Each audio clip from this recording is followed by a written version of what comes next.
Assalamu alaikum. Good evening to one and all. Today in this video we'll be having a discussion about heart attack, or it's also known as myocardial infarction. Before I start today's video, let me have your attention here. Please watch this video till the end so that you can get all the points clearly understood. So now let's talk about the definition of this heart attack, or we can say myocardial infarction. Okay. So before we move into the definition, we must know that what does this myocardial infarction mean? See, myocardial means myocardium, or we can say myocardial muscle. Myocardium का मतलब होता है myocardium, that is middle layer of heart, or we can say muscle, and infarction का मतलब होता है damage, destruction, या we can say blockage of something, that is blood, or we can say oxygen. ठीक है, so we can say when there is the blocking of the oxygen and blood to the myocardium, या myocardium under the myocardial muscle, it may lead to the condition that is known as heart attack. ठीक है ना, here you can see that here coronary artery is blocked. Okay, here coronary artery जो है ना इसके अंदर ये block हुआ है due to some causes. ठीक है ना, and यहाँ पे भी आप देख सकते हो heart के अंदर जो coronary artery है, here you can see this is the clot inside the artery. ये clot है, this is the clot, और ये जो आप देख रहे हो ना यहाँ पे, and this area, ठीक है ना, because the blood supply is reduced, the blood supply is blocked, the oxygen is blocked, so there is the destruction or damage of this, there is the death of this tissue. So इसी को हम mainly कहते हैं myocardial, जो होता है myocardium, तो इसी को हम बोलते हैं mainly myocardial infarction या heart attack. Okay, so now we will see about the definition of the this one heart attack, or we can say myocardial infarction. Okay, so this is a sudden, we can say chronic and serious condition of heart. What mainly happens in this? Okay, so we can say that when there is a death of a segment of heart muscle, जो heart muscle होगी ना, जहां पर भी blockage होगा तो वहां पे जो हार्ट मसल होगा वो डेथ हो जाएगा, डैमेज हो जाएगा. क्यों? Followed by the interruption of the blood supply as well as oxygen supply. जब ब्लड सप्लाई में पूछेगा ही नहीं तो oxygen supply. So how we can define is a serious or chronic disease condition of the heart which is characterized by the death of a segment of the myocardial muscle, which is mainly caused due to the irregular, or we can say interruption of the blood flow and oxygen. Okay, now next one, let's talk about the this one, risk factors. Risk factors are of two types. First one is the modifiable and second one is the non modifiable. Okay, so modifiable का मतलब होता है modify means changing, bringing some change. For example, first one is the tobacco use. Understanding? So we can avoid this. If anybody is using the tobacco, anybody is consuming the tobacco, if he can skip or he can avoid the tobacco, he won't be having the chances to get this disease, this condition. Okay, then hypercholesteremia. If anybody is consuming much fats or much cholesterol, he should avoid. Okay, if he is avoiding, there is a less chance of rising or getting this heart attack. Okay, next one is about the obesity, and next one is stress. Okay, then next one is non-modifiable. Non-modifiable is which we cannot change, we cannot bring change in that, or we cannot modify them. Understanding? So first one is the family history. If the cause is genetic, if you have problems in your family, अगर आपके family के अंदर किसी को heart attack हुआ है या heart attack का केसेस है, तो फिर उसको आप चेंज नहीं कर सकते हो. ठीक है, so it can occur to you at any time, at any age. Understanding? Next is the diabetes. Very good. If there is a diabetes, okay, whatever the diabetes is there is a hyperglycemia, आपके blood के अंदर बहुत ज्यादा insulin हुआ है. ठीक है ना, this also we cannot change. इसको भी हम चेंज, क्योंकि ये ऑलरेडी चेंज इंक्रीज हुआ है. Understanding? And next one is the old age. See, अगर कोई ओल्ड एज है, अगर कोई ओल्ड एज में अभी है, एजिंग प्रोसेस हो रहा है उसका, तो एजिंग प्रोसेस की वजह से उसका क्या होता है, mainly there is the this one destruction of the cells, cell damage ज्यादा होता है और सेल डिवीजन या सेल ग्रोथ कम होता है. अंडरस्टैंडिंग? तो जिसकी वजह से हम उसको चेंज नहीं कर सकते. लास्ट में hypertension. If anybody is having the high blood pressure due to anything, okay, so we cannot change. He can develop any type of the coronary artery disease, not only the heart attack. Okay, if anybody is having hypertension, ठीक है ना. But if we will take medications, if we will avoid the sodium intake, salt intake, we can be prevented from this occurrence of this heart attack. Okay, so this was all about the risk factors. Next one is about the causes. Okay, so the main cause of this heart attack is coronary artery diseases. Coronary artery disease के अंदर आएगा mainly we can say atherosclerosis.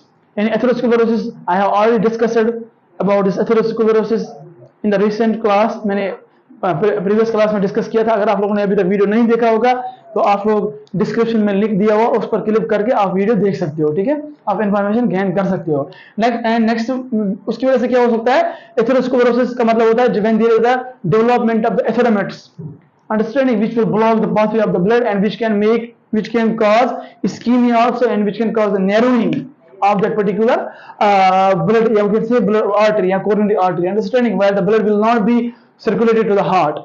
And next one is blood clot. For example pulmonary embolism होगा या coronary blockage होगा, coronary artery के अंदर clot है, तो जब क्लॉट है तो वहां पे जो ब्लड है ना, वहां पे ब्लड नहीं जाएगा हार्ट के अंदर। क्यों? क्योंकि वहां पे ब्लॉकेज हुआ। जब जैसे मैंने आप लोगों को पहले ही दिखा, अगर यहाँ पे ब्लॉकेज हुआ है तो ब्लड यहाँ से नहीं जा सकता, ब्लड सिर्फ इधर रहेगा, understanding, and there will be the congestion of blood, congestion हो जाएगा, ठीक है, और ब्लड इधर रहेगा जिसकी वजह से हार्ट अटैक हो जाएगा, ठीक है। And last one is the coronary artery spasm. Spasm का मतलब होता है स्ट्रक्चर, यानी इसका मतलब होता है कि जो अगर कोई, अगर यहाँ पे कोरोनरी आर्टरी है ना, ये कोरोनरी आर्टरी है, for example this is coronary artery, what happens due to the accumulation of the fluid or किसी fat, what happens it will become narrow, ये नैरो हो जाएगा और बनते बनते बनते बनते लास्ट में क्या हो जाएगा, यहाँ पे क्लॉट बन जाएगा। तो क्लॉट बनने की वजह से ये बहुत स्ट्रक्चर हो जाए, बहुत नैरो अंदर जो इंटिमा, जो अंदर का ब्लड वेसल, जो कोरोनरी आर्टरी का जो ल्यूमेन होता है, जब वो नैरो हो जाएगा तो उसकी वजह से भी ब्लड सप्लाई ब्लॉक हो जाएगा हार्ट को, जिसकी वजह से हार्ट अटैक हो सकता है। Okay, next one is about the pathophysiology. See, in pathophysiology, we are going to see the disease life cycle, the disease cycle. Okay, so based on the causes identified, यानी cause क्या हो सकता है, so we can say due to any cause, for example, we'll take atherosclerosis. Understanding? So atherosclerosis, if the atherosclerosis is the cause, this atherosclerosis will understanding block the pathway of the blood supply, यानी जो blood होता है ना coronary artery के अंदर, ये block करेगा, heart की तरह पूछेगा नहीं, and it will cause ischemia. Ischemia means reduced blood supply to the heart. And lastly what happens, and after that what will be happening, जब हार्ट के अंदर ब्लड पूछा ही नहीं, it can cause hypoxia, myocardial muscles will not be getting enough oxygen, there is the insufficient oxygen supply to the myocardial muscles, and this can cause stable angina. इसकी वजह से हो सकता है stable angina, that means angina, that means chest pain, chest recurrent chest pain हो सकता है, ठीक है। सो विच में स्टेबल एंजाइना का मतलब ये होता है कि जो आपका मायोकार्डियम है या मायोकार्डियल मसल्स हैं, इसके अंदर जो टिश्यूज हैं वो डिस्ट्रक्ट हो जाएगा और डैमेज हो जाएगा, या नेक्रोसिस हो जाएगा टिश्यूज का, ठीक है ना। और लास्टली क्या हो जाएगा, lastly what will be happening, there is the necrosis. Necrosis मैंने बोला ही already, so there is the necrosis, and also you know that when there is any blockage to the any area of this myocardial muscles, and it may demand more oxygen supply, but when the oxygen is unable to reach to the myocardial muscle, and there may be, it may cause cyanosis, understanding that is reduced supply to the tissues, reduced oxygen supply to the tissues, and lastly it can cause myocardial infection. Okay, so this was all about the pathophysiology. Now next one is about the clinical features and symptoms. The main symptoms, you can see that the patient who is suffering from the heart attack, he can develop the symptom like chest pain, angina. Next one is the bradycardia, this decreased pulse rate due to the insufficient oxygen supply to the heart muscle. High BP, high blood pressure हो सकता है, क्योंकि वहां पे narrowing होगा। जब narrow होगा ना कोरोनरी आर्टरी, जब नैरोइंग होगा या स्ट्रक्चर होगा, उसकी वजह से ब्लड प्रेशर बढ़ जाएगा, ठीक है, यानी increase vascular resistance. Okay, next one the diaphoresis means excessive sweating, understanding. And next one is the dysrhythmia. या dysrhythmia means electrical dysfunctioning. आपका जो electrical activities of heart है ना, यानी conduction system जो heart होता है ना, जिसकी वजह से conduction होता है, तो उसकी वजह से क्या वो भी वीक हो जाएगा। क्यों? क्योंकि वहां जो मसल्स है, मायोकार्डियल मसल्स जो मेनली इंड्यूस करता है इलेक्ट्रिकल एक्टिविटीज ऑफ हार्ट, तो जब वहां पे ऑक्सीजन पूछा ही नहीं, तो उसकी वजह से वीक इलेक्ट्रिकल एक्टिविटी हो सकता है, ठीक है। And like next one dyspnoea, that is difficulty in breathing, या can say shortness of breath. And next one the pulmonary oedema, यानी अगर कोई, मैंने पहले ही बोला, अगर कोई ब्लॉकेज है, क्लॉट है, तो क्या हो सकता है, अगर क्लॉट है यहाँ पे फॉर एग्जांपल पल्मोनरी एडिमा, या अगर फॉर एग्जांपल पल्मोनरी आर्टरी है या वीन है, ठीक है ना, तो अगर यहाँ पे ब्लॉकेज हुआ है और ये है लंग्स यहाँ पे, ठीक है, और ये है लंग्स, फॉर एग्जांपल ये है लंग्स, ठीक है, तो मेनली क्या हो जाएगा, जो लंग्स से मेनली निकलता है ना ये पल्मोनरी वीन्स, जो मेनली प्रोवाइड करता है oxygenated blood to the mainly this one left atrium, ठीक है ना। तो क्या हो जाएगा यहाँ पे, जब यहाँ पे ब्लॉकेज है, ये यहाँ पे ब्लॉकेज है, तो ब्लड तो यहाँ से निकलेगा ना, वो इसके अंदर क्या हो जाएगा, वो कंजेस्ट रहेगा, यानी there is the accumulation of blood and it can cause pulmonary edema. The fluid will be going into the pleural cavity causing pulmonary edema or pulmonary effusion. Okay. Now, next one is about fatigue. Fatigue means decreased. Yeah, we can say restlessness. Yeah, it means extreme tiredness. And next one is the nausea, vomiting. Nausea means subject to feeling towards the vomiting, and vomiting means expulsion. Yeah, we can say expulsion, or we can say regurgitation of the stomach contents. Okay, outside from mouth. Okay. And next one is the cyanosis. Cyanosis means discoloration of the skin. ये तो पता ही आपको, जब skin के अंदर oxygen supply कम हो जाएगा तो स्किन का कलर चेंज हो जाएगा, ठीक है, ब्लू डिस्कलरेशन स्किन हो जाएगा, ठीक है. And next one is the decreased cardiac output, यानी जो हार्ट के अंदर जो लेफ्ट वेंट्रिकल जो कंट्रैक्शन कर रहा था ना, तो वहां पे हार्ट के बाहर बहुत ज्यादा कम ब्लड इजेक्ट हो जाएगा, यानी हार्ट अपने बाहर बहुत ज्यादा कम ब्लड छोड़ेगा, तो जिसकी वजह से जो जिसको हम बोलते हैं decrease heart cardiac output. Cardiac output का मतलब क्या होता है, the amount of blood that has been ejected outside the heart at a given per unit time after a ventricular contraction. यानी लेफ्ट वेंट्रिकल जब कंट्रैक्शन करता है तो वहां पे ब्लड बाहर निकलता है, ठीक है. ब्लड कहां पे एंटर होता है, एओर्टा में, तो एओर्टा के थ्रू फिर दिस वन आर्टरीज के थ्रू, यानी कोरोनरी आर्टरी या आर्टरी सप्लाई के थ्रू पूरी बॉडी में जाता है. लेकिन जब वहां पे बहुत ही कम ब्लड निकलता है ना, तो उसी को हम बोलते हैं decreased cardiac output. Okay, so this was all about the clinical feature. Okay, now let's talk about the diagnostic evaluation. Okay, or diagnostic findings. In the diagnostic findings, first one is the history collection. We have to collect the history about the past illness. We can say we have to collect the history about the information from the family that whether they were suffering from the heart attack or not, ठीक है ना, या उनके अंदर उनकी family के अंदर heart attack था या नहीं था, या किसी को हाइपरटेंशन तो नहीं था, ठीक है ना, जो बन सकता है काज, या ओबेसिटी किसी को फैमिली में नहीं है तो जिसको काज बन सकता है किसका, हार्ट अटैक का. Okay. And next one is the physical examination. Physical examination means head to toe assessment, ठीक है ना. इसमें हमें हेड से लेकर टो तक असेसमेंट करना पड़ता है, ऑब्जर्वेशन करना पड़ता है, और इसमें हमें देखना है कि बॉडी में जो चेंजेस कुछ आए या कुछ डिविएशन हुआ है या इम्पेयरमेंट हुआ है, ठीक है, फंक्शनिंग में. Next one is about the stress test. Sir stress test जब आपका हार्ट पंप करता है ना, तो उस वक्त आपका हाथ कितना हार्डली पंप करता है, आपका हाथ लो पंप करता है या कम पंप करता है ब्लड को, तो उस वक्त हम जो हार्ट का जो फंक्शन ओवरऑल फंक्शनिंग होता है ना, वो हम मैनली डिटेक्ट करते हैं या हम चेक करते हैं, जिसको हम बोलते हैं स्ट्रेस टेस्ट. एंड नेक्स्ट में चेस्ट एक्सरे. चेस्ट एक्सरे जब हम करेंगे तो इसके अंदर हम पाएंगे पल्मोनरी एडिमा हो सकता है या ब्लॉकेज, पल्मोनरी एम्बोलिज्म, ठीक है ना, चेस्ट एक्सरे के थ्रू.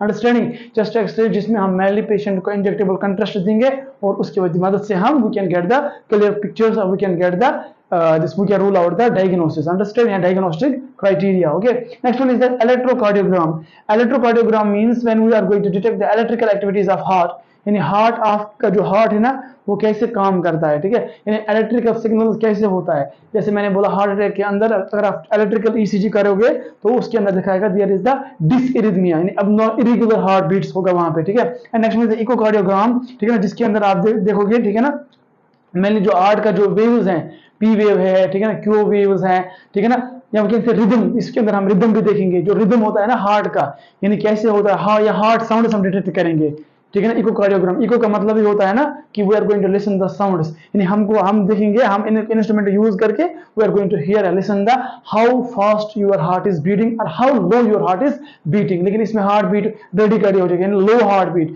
डिक्रीज हार्ट बीट हो जाएगा, ठीक है ना, या डिक्रीज हार्ट रेट हो जाएगा, तो जिसका मतलब है बहुत ज्यादा लो साउंड आएगा आपको इकोकार्डियोग्राम जब आप करोगे, ठीक है. Next one is about cardiac catheterization. Cardiac catheterization insert करेंगे एक कैथीटर, ठीक है ना, तो जिसके थ्रू हम देख सकते हैं, हम विजुअलाइज कर सकते हैं हार्ट ब्लड वेसल्स को, फॉर एग्जांपल कोरोनरी आर्ट, इसलिए हम बोलते हैं angiography. Angio means blood vessels and graphy means examination और detection. Okay. And next is the troponin. Very good. Troponin जो होता है ना, व्हाट इज ट्रोपोनिन, ठीक है ना, बहुत सारे लोग इसके बारे में नहीं भी जानते होंगे. तो ट्रोपोनिन क्या होता है, ये एक प्रोटीन होता है, ठीक है, जो प्रोटीन होता है जो प्रेजेंट होता है हार्ट के मसल के अंदर, जो प्रोड्यूस होता है, जो हार्ट मसल्स होती है ना, तो उनके अंदर एक प्रोटीन होता है जिसको हम बोलते हैं ट्रोपोनिन. ये ट्रोपोनिन का काम एक्चुअली क्या होता है, ये कार्डियक मसल और जो स्केलेटल मसल है ना उनको कंट्रैक्शन में हेल्प करता है. इसका मतलब है कि ये कार्डियक मसल भी प्रेजेंट होता है और जो होता है ना ये स्केलेटल मसल उसके अंदर भी प्रेजेंट होता है. और अगर हमें यहाँ पे क्या है, इसका मेनली जो होता है ना वो होता है 0.1 to 1 अंडरस्टैंड एनजी नैनोग्राम पर ml जो ब्लड होता है उसके अंदर प्रेजेंट. अगर जिस वक्त आपका हार्ट जो है ना, इस वक्त आपका हार्ट डिस्फंक्शन करता है, अच्छे से काम नहीं करता है, तो उस वक्त ये जो है ना आपका ब्लड, ये मसल जो है ना कार्डियक मसल, ये बहुत ज्यादा ट्रोपोनिन रिलीज करता है। अंडरस्टैंडिंग, समझ रहा है? क्योंकि वहां पे तो मेनली क्या करना पड़ता है, क्योंकि वहां पे तो कुछ प्रॉब्लम हुआ, there will be hyper activity of this troponin is a protein, so this protein will be drawn into the blood and there will be the abnormal levels of troponin level increase होगा। अगर troponin level increase हो जाएगा तो इसका मतलब है आपके heart के अंदर कोई प्रॉब्लम हुआ है, कोरोनरी आर्टरी डिजीज हुआ है। Okay, now next one is about the management. Management में हम पहले देखेंगे मेडिकल मैनेजमेंट। ओके, सो अगर हम देखेंगे, मैंने पहले ही बोला, there is the, we can say there is narrowing of the coronary artery. अगर कोरोनरी आर्टरी नैरो हुआ है, उसको हमें डायलेट करना है या उसको हमें एक्सपेंड करना है या उसको डायलेट करना है, तो हम देखेंगे क्या, वेजो मींस ब्लड वेसल या coronary artery, and dilators means the those drugs which will relax, जो रिलैक्स करेंगे कोरोनरी आर्टरी को। इसके अंदर आता है GT, that is nitrates, and we can also give beta blockers. Beta blockers हम इसलिए देंगे तो in order to improve the cardiac heart rate, यानी जो कार्डियक हार्ट रेट है या इलेक्ट्रिकल सिग्नल्स आता है हार्ट के अंदर, उनको इंप्रूव करने के लिए उसमें हम देंगे प्रोपानॉल 20 to 40 mg per day. Okay, so next one is the calcium channel blockers. Calcium channel blockers भी इंप्रूव करेंगे। कैल्शियम चैनल ब्लॉकर्स हम इसलिए देते हैं ताकि वो इंप्रूव करेंगे ब्लड फ्लो, कोरोनरी आर्टरी के अंदर ब्लड फ्लो को इंप्रूव करने के लिए हम कैल्शियम चैनल, इसलिए मेनली हम देंगे वेराम्प्रिल और निफेडिपिन। नेक्स्ट में एंटी कोआगुलेंट्स। कोआगुलेंट का मतलब होता है क्लॉट, यानी अगर मैंने पहले ही वो यहाँ पे जो क्लॉट है यहाँ पे बना है तो हम एंटी कोआगुलेंट्स देंगे, यानी क्लॉट बनने से, अगर क्लॉट ज्यादा न बने, ठीक है ना, यानी प्रिवेंट करेंगे फर्दर क्लॉट, ब्लड क्लॉटिंग आपकी कोरोनरी आर्टरी के अंदर, इसलिए हम देंगे उसके अंदर हम देंगे heparin. And next one is the thrombolytic. Thrombolytic means अगर आर्टरी क्लॉट बन चुका है, यहाँ पे हम बोलेंगे एंटी कोआगुलेंट्स, यानी क्लॉट नहीं बनने के लिए, यानी क्लॉट को कोरोनरी आर्टरी के अंदर क्लॉट नहीं बनने के लिए हम ये ड्रग्स देंगे ताकि क्लॉट ना बने, फर्दर क्लॉट ना बने, ठीक है। तो नेक्स्ट वन इज थ्रोम्बो। अगर ऑलरेडी क्लॉट बनाया ना तो हम देंगे thrombolytic. Thrombo means clot and lysis means break down. हम उसको ब्रेक डाउन करने के लिए कुछ ड्रग्स देंगे, for example streptokinase and urokinase, ठीक है। एंड नेक्स्ट वन इज अगर एंजाइना होगा, अगर चेस्ट पेन है, ठीक है, चाहे वो स्टेबल एंजाइना है, अनस्टेबल एंजाइना है, तो उसके अंदर हम देंगे ओपिएड्स, या we can say opioids, that is opioid analgesic, उसके अंदर हम देंगे मॉर्फिन सल्फेट, ठीक है। And we can also give anti hypertensive, because patient को हाइपरटेंशन होगा, हाई ब्लड प्रेशर होगा, तो हम एंटी हाइपरटेंसिव मेडिकेशन दे देंगे, ठीक है। तो जो मेनली क्या करेंगे, जो जहां पे जो ब्लॉकेज हुआ उसको ठीक करेंगे या उसको ब्रेक करेंगे या उसको इंप्रूव करेंगे, और वहां पे ये जो ब्लड प्रेशर है, हाई ब्लड प्रेशर, वो रिलीव हो जाएगा, ठीक है। Now last one is about surgical management. Surgical management अगर हम देखेंगे मेनली यहाँ पे हम क्या कर सकते हैं, angioplasty, angioplasty is there. Okay, so angioplasty का मतलब होता है we are going to place the stent inside the coronary artery, यानी ऐसा होता है, फॉर एग्जांपल अगर मैं आपको दिखाऊं, फॉर एग्जांपल ये है कोरोनरी आर्टरी और यहां पे क्या हुआ है, एथेरोस्क्लेरोसिस हुआ है, ठीक है। और आपने जब यहां पे स्टेंट प्लेस किया, ठीक है, तो जब आप स्टेंट प्लेस करते हो, लेकिन स्टेंट जो होता है, स्टेंट उसके अंदर बैलून होता है, बैलून, ठीक है, जो डिफ्लेटेड होता है फिलहाल जब हम देते हैं, तो दिस इज द बैलून। और क्या होता है यहाँ पे, तो ब्लॉकेज, यानी ब्लॉकेज मींस यहाँ पे तो एथेरोस्क्लेरोसिस है, ठीक है ना, डिपोजिशन ऑफ फैट है। तो जब हमने प्लेस किया है स्टेंट, अंडरस्टैंडिंग, सो स्टेंट हमने प्लेस किया है तो उसके अंदर बैलून है, तो फिर जो डॉक्टर होगा या सर्जन होगा वो क्या करेगा, वो इस बैलून को इन्फ्लेट करेगा। इन्फ्लेट मतलब वो उसको, यानी ये फुल जाएगा, यानी ये फुल जाएगा means like this will become like this, और यहाँ पे आपका कोरोनरी आर्टरी है ना, वो like it will be like this, and this is the stent. और ये स्टेंट जो है ना, ये आपकी कोरोनरी आर्टरी के अंदर रहेगा, और उसके अंदर से कोरोनरी आर्टरी जब जगह बन जाएगा तो आराम से ब्लड फ्लो स्टार्ट हो जाएगा। Okay, and we can also do CABG, यानी अगर हम coronary means revascularisation, re means new vascularisation means development या deployment of the blood vessel. Okay, अगर ब्लड वेसल डिस्ट्रॉय हुआ है या जो ब्लड वेसल या कोरोनरी आर्टरी जिस एरिया में ब्लॉकेज हुआ और वो डैमेज पूरा हुआ है, हम उसको resection, we can remove that blood vessel and we can place a new one, चाहे वो बॉडी के अंदर कहीं पर भी हम कट कर सकते, जो डॉक्टर होता है वो कट कर सकते हैं और रिप्लेस करेगा, या बाहर से कोई नया आर्टिफिशियल ब्लड वेसल लगा वहां पे इम्प्लांट करेगा, ठीक है। So this was all about the surgical management. And now next one is the prevention and control, how we can prevent occurrence of this heart attack. We can avoid the smoking, we can avoid this one alcohol, understanding, we can avoid the tobacco use, understanding. So we can also avoid taking a consumption of the high, this one we can say high salt या high cholesterol level या high sugar level, ठीक है ना। हमें क्या करना है, lifestyle modification करना है, ठीक है। अगर कोई पेशेंट है, अगर वो स्मोकिंग कर रहा है या अल्कोहल कर रहा है, you have to provide him the health education, you have to provide him the counselling to quit smoking, to quit alcohol, okay. So in order to prevent this one, what is known as that is heart attack. यानी heart attack further treat है, आपने treatment किया है, treatment करने के बाद आप patient को हेल्थ एजुकेशन में प्रोवाइड करते हो, उसके अंदर आप पेशेंट को प्रमोशन, हेल्थ प्रमोशन और उसको prevention and control of this disease, या वी कैन से